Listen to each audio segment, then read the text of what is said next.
pona kokota na programme na biso ya Matei.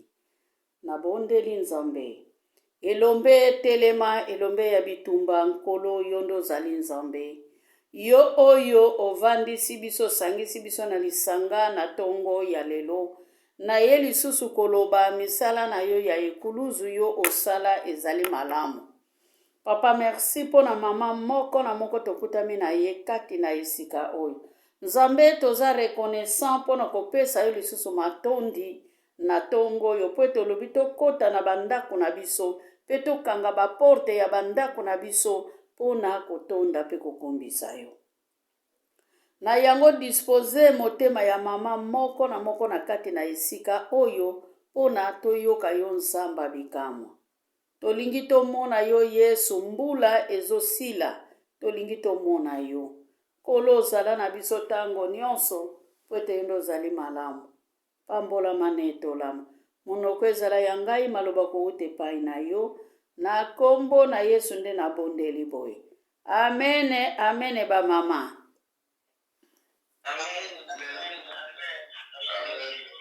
Chapitre na biso ekutami na mukanda ya banzembo. Banzembo ezali salmuj. Salmuj ezali pisome. Na lingala eza banzembo.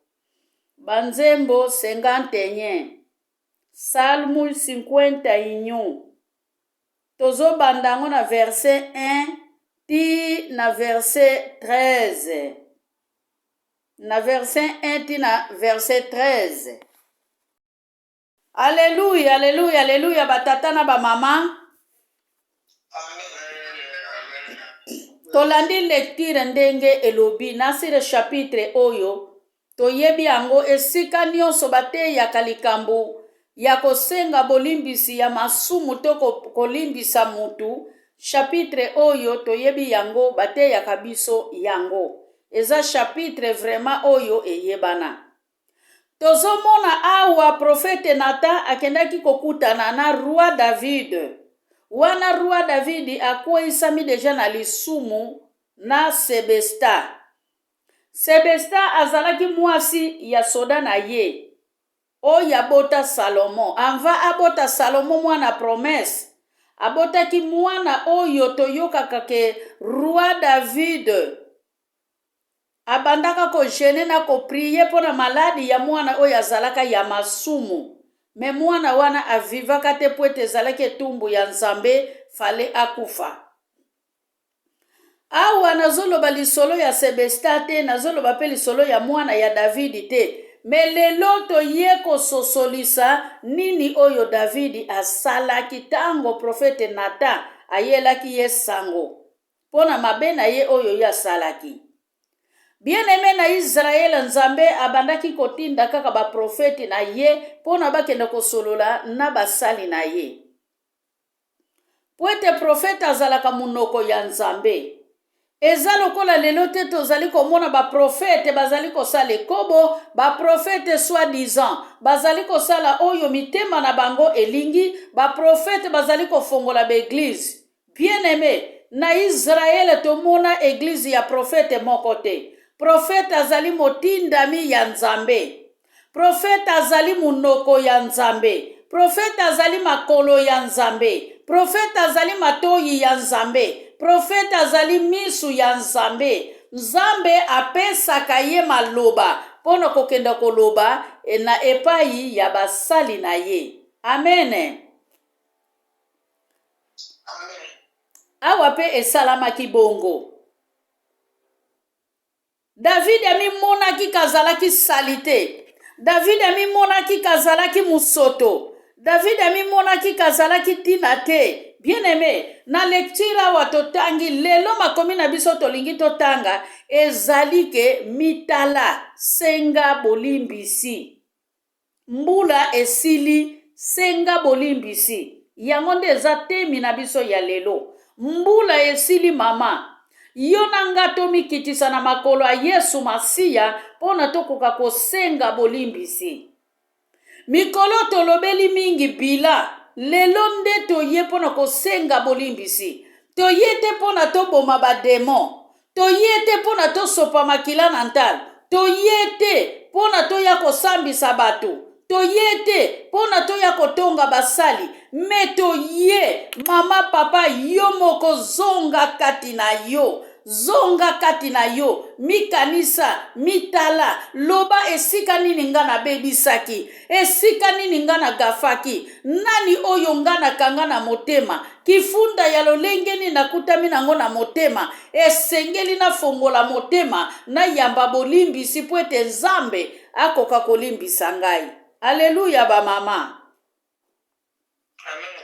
Awa tozali komona David andimaki vema akende komitike pa ya Nzambe. Bien aimé, combien ya bana na Nzambe bazali kobomba salite kati na bango, tozali kobomba musoto kati na biso, tozali komibenga b'intercesseur, tozali komibenga bana na Nzambe, tozali kobenga baninga bapaye, nzoka nde bapaye nde ezali nde biso na kati ya lingomba, biso nde bapaye. Bien aimé, tozali bapaye na ndenge nini? Tozali kosambela Nzambe na hypocrisie, tozabe hypocrite, tozo sambela Nzambe me tozali kosala mabe, na sese tozali kosala mabe, me na mitema na biso Yesu Masiya akota te. Bolimbisi toyebi memi pa kofukama pona kosenga bolimbisi ya masumu. Aleluya ba mama na batata. Awa roi David amitalaki na lisumu ya munene ya salaki, alobike Nzambe. Pardon bien aimé, lisumu ya munene ezali te, lisumu ya muke ezali pete. Oboma mwana osali lisumu, osala odongola zemi osali lisumu, otsuka mutu tonga osali lisumu, obeta mutu libanga osali lisumu. Bien aimé, ozikisa mutu na moto toko tsuke mbeli osali lisumu. Na yango lisumu ya muke ezali te, lisumu ya munene ezali te. Makanisi na biso bien aimé ezali kokweisa biso na masumu mukolo na mukolo, tozali komema masumu. Na yango yo na ngai totangi makomi ya roi David. Roi David alobi na verset 6, nasali kaka lisumu epai na yo moko Nzambe, nasali lisumu na bato na mokili te, me nasali kaka lisumu epai na yo Nzambe. Pona nini? Roi David azangaki botosi. Bien aimé, roi David azangaki botosi. Roi David botosi ya azangaki ya kosala mabe oyo ye abandaki kosala, ya kobima na soda, ya kobima na soda na mwasi ya soda na ye. Yango nde mutu ezalaki pasi ya roi David. Roi David tango ayaki kososola, atali bitumba ya bunda, atali bato oyo ya boma, aye kolobake non nazongi na makolo ya tata pongai na senga bolimbisi ya masumu. Eloko nini nalingi naloba na tongo na lelo ba mama? Soki yo ozali kosenga bolimbisi ya masumu, soki masumu na yo elimbisami, nde Nzambe akoyeba pe kolimbisa masumu na yo, pe Nzambe akorekomande yo pona yo pokenda kolimbisa bato oyo yo kanga na motema. Aleluya. Roi David azali koloba na biso ke petola ngai Nzambe, petola na koma peto lokola neige. Bongo yo sengi Nzambe asalela yo nini? Roi David alobi petola ngai, mama na nga botaki nga na lisumu. Bien aimé, balobi te ke papa na ye botaki ye na lisumu, alobi ke mama na nga botaki ngai na lisumu. Wana Bible ezali koloba bien aimé tozali ba ambassadeur ya mabota na biso. Ndeko nango oza pa ambassadeur ya bomoi na yo, oza pa ambassadeur ya bana na yo, oza ambassadeur na mobali na yo, oza ambassadeur ya mwasi na yo, oza ambassadeur na libanda pe na kati na église. Bien aimé, ambassadeur soki azali koyeba kolimbisa, haleluya, ambassadeur pardon soki ayebi kosenga bolimbisi ya masumu te, eloko nini ya kote ya na libota. Aleluya.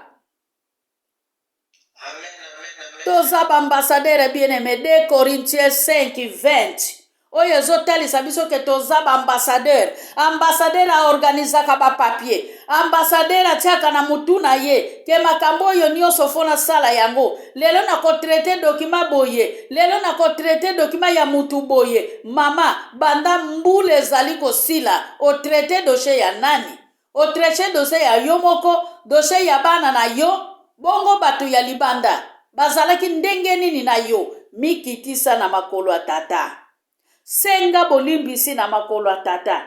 Yebisa Nzambe wana mukolo mo makanisi na ngai etelanga naki na kweyaki na lisumu papa limbisa ngai. Loba na Nzambe ke loko oyo na lobaki mukolo songolo mpakala na kweyaki na lisumu nkolo limbisa ngai. Liyebisa Nzambe wana ke mutu songolo mpakala nga na kangaka na motema ke na koyeba kolimbisa yete mukolo wana na kweyaki na lisumu nkolo limbisa ngai. Roi David alobi ke mama na ya botaki ye na lisumu bien-aimé. Abotaki ye na lisumu. Eza tata te muta memaka zemi. Alobi ke mama na nga memaki nga na libumu nazalaki na kati na masumu bien-aimé. Mikolele kaki mama ana tindilaki nga video moko ya mwana oyo azalaka deja sireni na kati ya libumu ya mama na ye. Alleluya ba mama.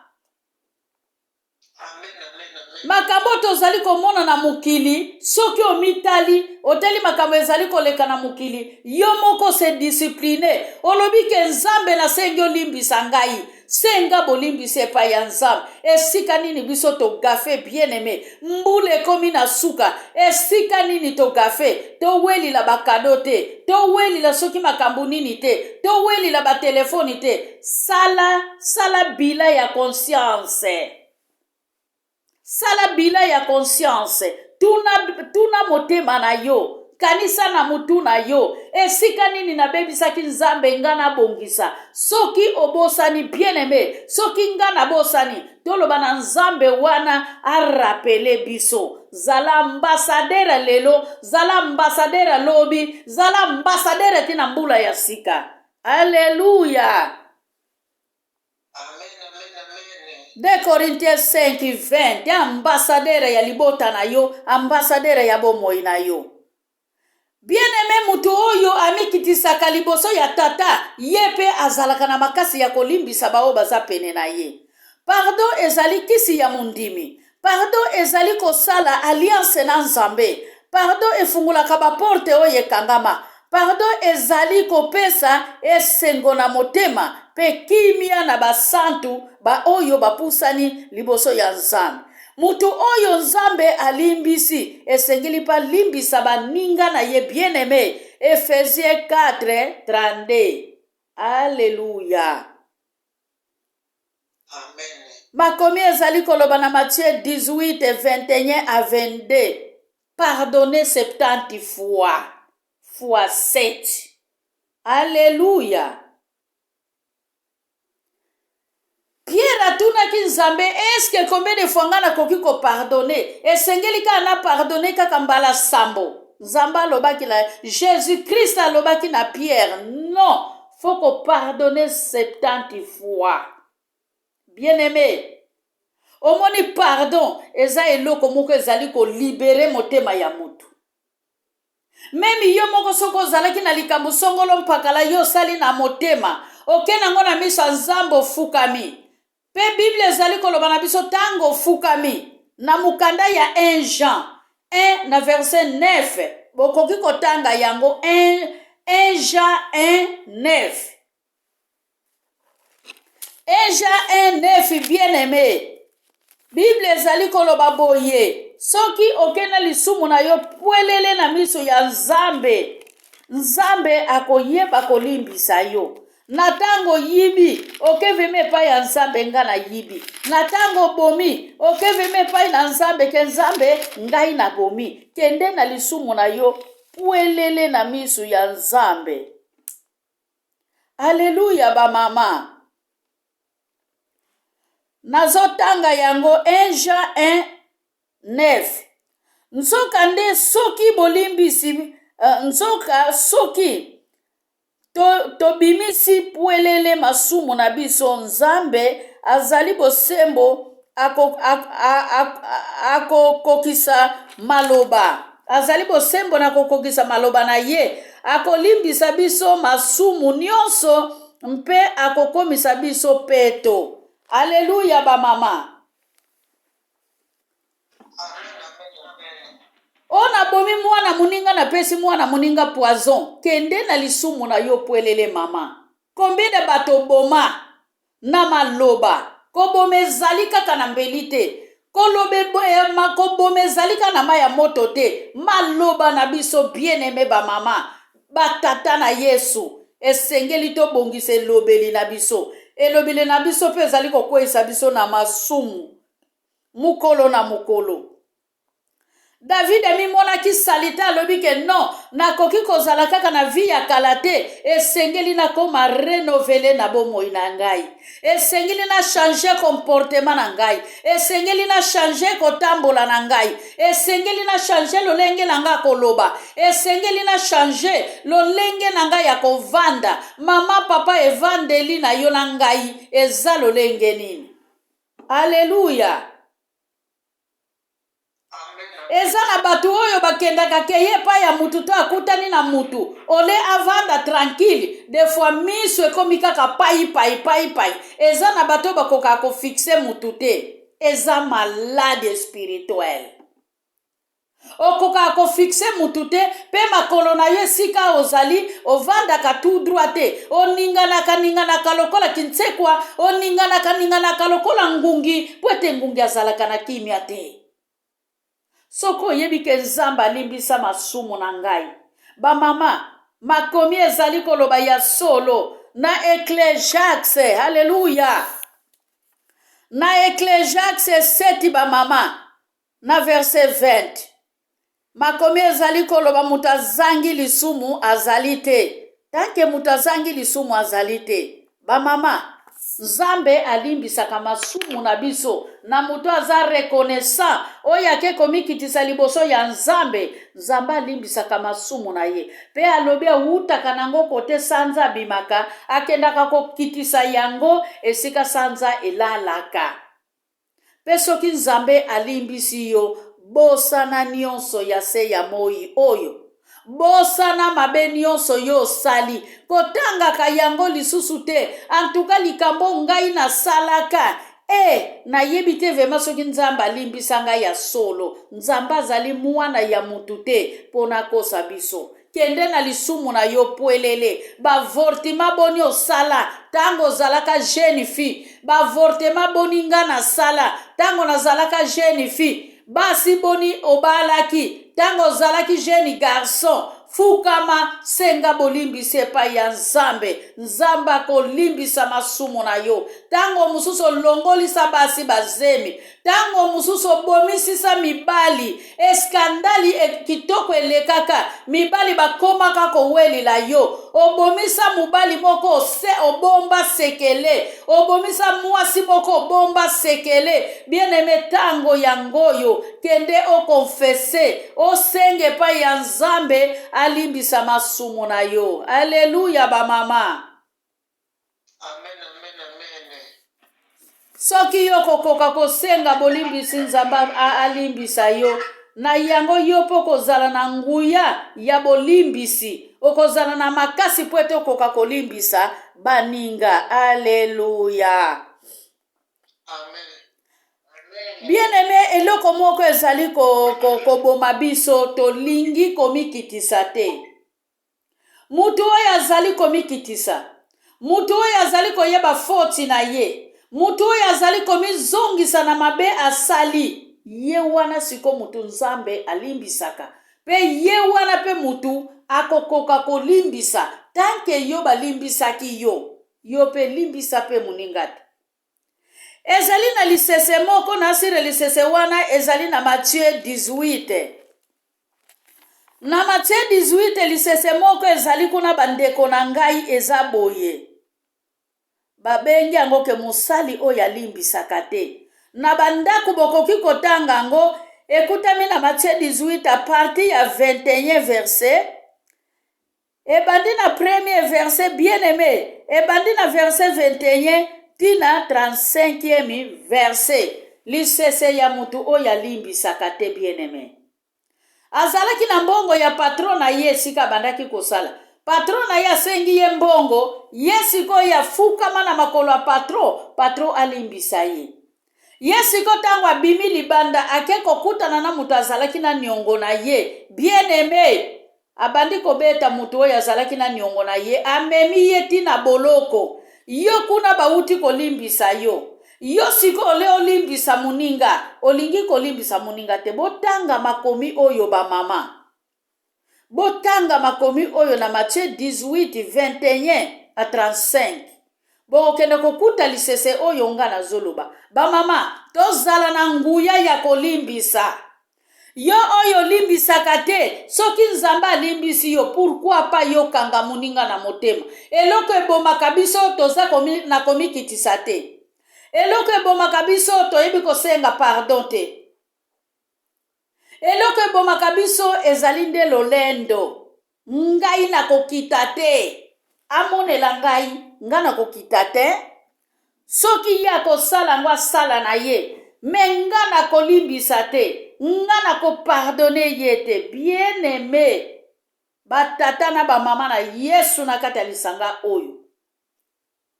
Limbisa elimbimela yo 70 fois, bien-aimé.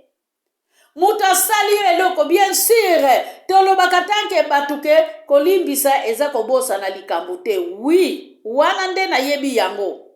Eza na sanso limbisi na yo mutu, me likambo wana oyo basala yo etikala na conscience.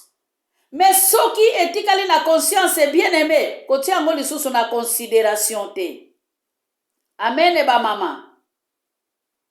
Likambo wana soko tia yango na considération, yango wana ezalaka ta olimbisa na ndenga lukuta. Metufwa likambo wana mataka yo na motema, posa na yo ezali oboma, posa na yo ezali osala mabe. Me bien-aimé na tango yo limbisi. Likambo na lobi te ke obosani yango. Likambo eza nango na motema. Me na tango yo limbisi, likambo wana longola yango na motema na yo. Tika yango kaka na makanisi na yo. Longola yango na motema, na makanisi na yo na yebike conscience na yo. Okokosa yango te, bien-aimé. Biso nyonso toza batu. Me limbisa, longola kanda, libere mutu wana. Me, kokanisa lisusu eloko wana te. Ba mama, ye kaka David, Bible ezali koloba tanke Nzambe abengaki yeke David azali motema na ngai. Na mukanda ya Acte 13:22. Abengaki yeke David azali motema na ngai. To yeba kokita. Kokita ezali kisi ya bandimi. Kokita ezali assurance, bien-aimé. Kokita ezali mbongo.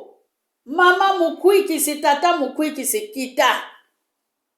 Kita. Tangu mususu David azwaki ngolu babenga ye kazalaki motema ya Nzambe bongo yonanga. Peut-être muyibi na mukanda ya Liki 23 azwaki ngolu na ekuluzu Yesu ya koloba na yeke yonanga lelo tokokene na paradis. Bien-aimé maloba wane bimaki poete condition ezalaki na maloba muyibi ayebisaki Nzambe. Bamiyibi bazalaki mibale na croix. Kokanisa teke muyibi wana ndenga bikaki lobi yopo kozala na grâce wana. Tika ke Nzambo azana bomoi apambola biso to renouveler intérieur na biso, to renouveler makanisi na biso, makambu nyonso ya sika, mbula ya sika, makambu ya sika. Ezali teke tolati poso ya meme kasi mitema ya nkoi. Tozala teke na tongo tozali kosambela, na midi tozali kosambela, me bilamba salite likolo ya nzoto basukuli. Ba mama, osilisi kosukula. Elamba wana na sous-vêtement yo zalaki nango, anva osukula. Tanko kozongisa ngo lisusu na nzoto te, yebaka lisumu pe ezali bongo. Kolinga kwa adore masumu te, kolinga kwa adore mabete, kolinga kwa adore songolo mpakala te. Na yango ba mama, nazana posa biso nyonso to bondela to mikitisa liboso ya papa pe biso nyonso tokokanga prière na biso tobondeli mpo na nzela ya komikitisa. Mama tanke etwali eza ya kokangama, etwali na yo eza ya kokangama, bondela Nzambe na likambo yo moko oyebi na motema, oyo yo kokaka kosenga pardon na Nzambe te, oyo yo monaka ke Nzamba pardona yo te. Lelo na ye koyebisa yo, tanga 1 Jean 1:9. Nzambe akolimbisa yo. Tobondeli na kombo na Yesu, tobondeli au nom de Jésus-Christ de Nazareth. Hallelujah. Nzambe musantu a Israela papa topusani liboso ya kiti ya bokonzi na yo Nzambe. Yawe na ye pai na yo na masumu na nganga mwasi na masumu nkolo. Ya solo lobi na Ecclésiaste 7:20. Hallelujah. Ke biso nyonso tobengami bato na masumu. Ya solo mukolo na mukolo tango tozali kolala na kolamuka Nzambe, makanisi na biso ezali kokweyisa biso, makolo na biso ezali kokweyisa biso, maboko na biso ezali kokweyisa biso. Aleluya. Pe misu na biso ezali komona, matoi ezali kokweyisa biso. Yawe, eloko nini ngala koki kopesa yo nkolo, na ye na lisumu na nga pwelele, ndenge yo lobi na mukanda ya 1 Jean 1:9, na ye kotikila yo mikumba na ngai. Yawe na bibele, tanko lobi na Matthieu 11:28, ke batu nyonso bazali na mikumba, baya epai na yo. Yawe na ye na mikumba na ngai, mena tango oyo Père de gloire, na ye kokota na ndaku na yo Seigneur, na kangie kuke ya ndaku na nga papa na bana na ngai, pe na ye kosenga Nzambe, olimbisa bana na nga Eternel, esika bana na nga bakokaka kolimbisa te Yawe, mawa na ye ezala likolo ya bana na ngai, mawa na ye ezala na bao bakangelanga kanda, na kombo eza likolo na bakombo nyonso nde tobondeli boye. Amene batata na bamama, amene.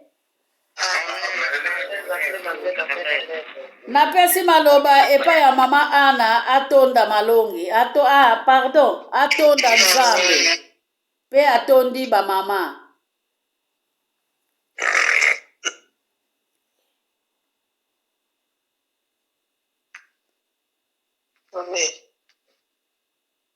Amen. Mama mbote na biso. Mbote. Mbote lisusu. Mbote. Oya misato. Mbote. Somo kozala na Yesu. Ya totonda Nzambe na biso oyo amonisi biso moyo ya lelo. Haleluya. Oyo apesi biso pema tozali kokomela na ntango oyo. Oyo apesi biso pema oyo tozali kokumisa ye na ntango oyo. Yango wana tozala moko ya malamu ya komikisa ntango nyonso liboso na Nzambe na biso na oyo nyonso azali kosalela biso. Totonda ye na bongo misato tata mwana na biso Molimo Mosantu. Toke na mbala ya liboso. Na mbala ya mibale. Na mbala ya misato. Tutondele. Tufia ukidi. Agradecemos. Na Nzambe. Soki komitondi te ezali mabe. Mpona kozala kati na bana Nzambe po tozala na bolingo, tozala na boyokani, tozalaka mpe na esengo ntango nyonso. Tomitondi na nkombo moko kaka ya Yesu Kristu tokei. Agradecemos. Yeah.